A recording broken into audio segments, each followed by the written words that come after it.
ما تحسسنيش ان انا مجنونه وان انا بتخيل حاجات. انا بقول لك ايه، هتعلي صوتك؟ لا، ما هو انا بكلمك.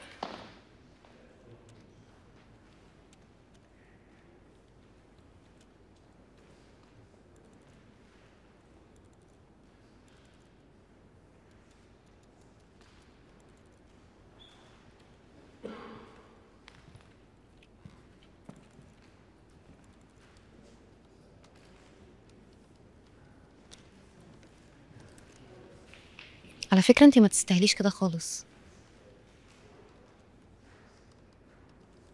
كده ده اللي هو ايه؟ انا عارفاه وعارفة طريقته، وقادرة اتخيل دلوقتي انتي حاسة بايه. يعني كل اللي عايزة اقولهولك يعني انتي لو احتجتي اي حاجة انا موجودة. انتي مصدقتي تشمتي مش كده؟ طيب، عموما ثانك يو، بس دي خناقه عاديه ما بين اي اتنين، واحنا مرتاحين قوي مع بعض، وانا بعرف اهندل الموضوع وما كبروش عشان ما اخنقوش زي ما كنتي بتعملي. اه، عشان ما برضاش ان حد يقلل مني ويخوني، especially بقى لو كانت مع my best friend.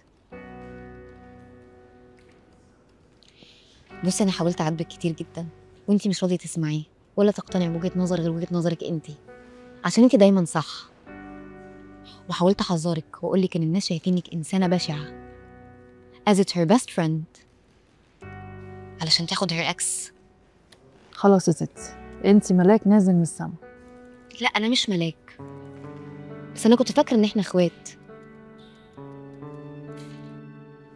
وحشني ان انتي تبقي موجوده في حياتي، وان انا لما ابقى محتاجه لك اجيلك وتطبطبي عليا زي ما كنت بتعملي. كويس ان انتي فاكره. بس وبعدين انتي رحتي له. بصي انتي خسرتيني وايفنشلي هتخسريه ومش هينفعك. انتي عارفه ان هو ماشي يقول لكل الناس ان انتي اللي لازقاله وخانقاه وقرفاه، وانتي عارفه كويس قوي ان هو بيتبسط بالحوارات دي. ما انتي كمان اتكلمتي عليا في ظهري، فرقت ايه؟ ما انتي غبيه ان انتي صدقتي ان انا اتكلمت عليكي. طب هو ماي اكس بيقول اي كلام، انما انتي ايه بقى؟ كنت فاكره يعني ان انتي كمان بتعتبريني اختك. بصي انتي اذيتيني جدا، وحركاتك بقى بتاعت ان انتي تقعدي تتصوري معاه في كل حته، تروحي وتيجي معاه. لو انتي بتعملي الحركات دي يعني علشان تضايقيني فبرافو، انا فعلا اتضايقت،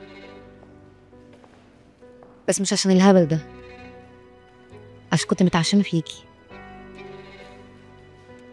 انا غلطانه ان انا ما صدقتش الناس وهم بيحذروني منك، وما ركزتش مع نفسي، وفضلت مركزه معاكي انتي ومع مشاكلك وحواراتك اللي ما بتخلص. انا مش عارفه اسامحك، فات سنتين ومش عارفه اسامحك، ومش عشان انتي فارقه معايا،